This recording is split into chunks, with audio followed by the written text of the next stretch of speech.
кішкене демалып алайын деп ұйықтап шай ішіп ала қояйын деп сояққа барып келсем мына уже боянып бір жерге кетіп барасың ба? Қайда кетіп барасыз? сәл бірдеңе болса телефон алып астында қыз бар кәде? Көйлек ме ғана? Боян түнде қайда кетіп барасың? Байың бар екен ұмытып кетсің ба? Маған айтпадың ғой киноға барамын деп. Мына қыз не істейді? сізге? Маған? Иә. Қызым үйде қаламыз ба екеуміз? Отыр үйде қайда барасың? Қайда ма? Үйде отыр. Бірден кейін асығып келдім өзіме көйлек таңдауға. Қараңыздаршы, қандай шикарный көйлек. Ертең білесіздер, иә, Ізбасар мен Әселяның тойы бізде эфирде. Осы көйлекті алсам қалай? Өзімнің ең сүйікті дүкеніме келдім. Мынаны қараңыздаршы. Білесіздер, иә, соңғы кезде осы дүкенді көп қойып жүрмін. Егер сіздерге де керек болса, тағы да ссылканы қойып кетемін. Обязательно кіріп, өздеріңізге керекті көйлектерді таңдап алсаңыздар болады. Мынаны қараңыздаршы, қаншама көйлек бар. Достар, мен оқырмандарым, жаңа мен сторис қойып едім ғой, сол жаққа көптеген адамдар жазып жатыр, сені есікте не істеп жүрсің, есікпен сені не байланыстырады дегенде, бұл жақта мен әпкем тұрады, туған әпкем, екінші үйім деп айтсам болады. Апта сайын осы жаққа келем, енді эфир біткеннен кейін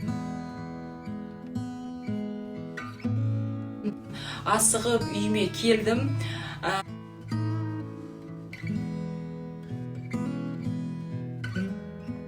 Және әпкемді де қуантайын деп өзімде.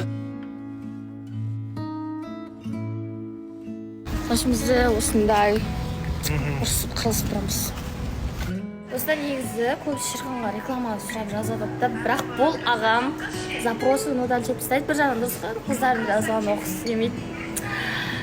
Егер де шырқанға реклама беретін болсаңыздар, осы аккаунтқа жазасыздар, ақшасын мен аламын.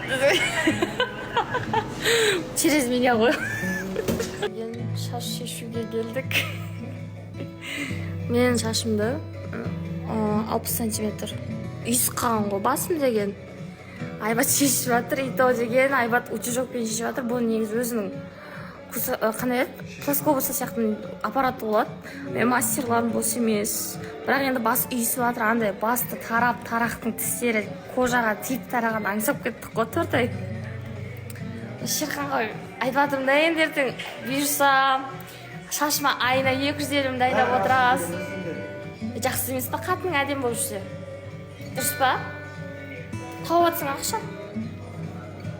Тапқанша құртып үлгересің ғой. Менің шаштарым. Есектің көтін жүрсең де ақша тапты. Қойған шашты қазір күшті бояйымызды сатамыз, иә? Примерно 2 кило Ақботаның басынан түскен деп па? Күлкім емес, ананың емес, Ақботаның басынан түскен деп. Жұтым. Оңай, не расыл? Ақшаны ойлап отыр екен. 2 миллионға салып, оны бір күнде шешіп. Бәлже 160 мың теңге жатыр ғой.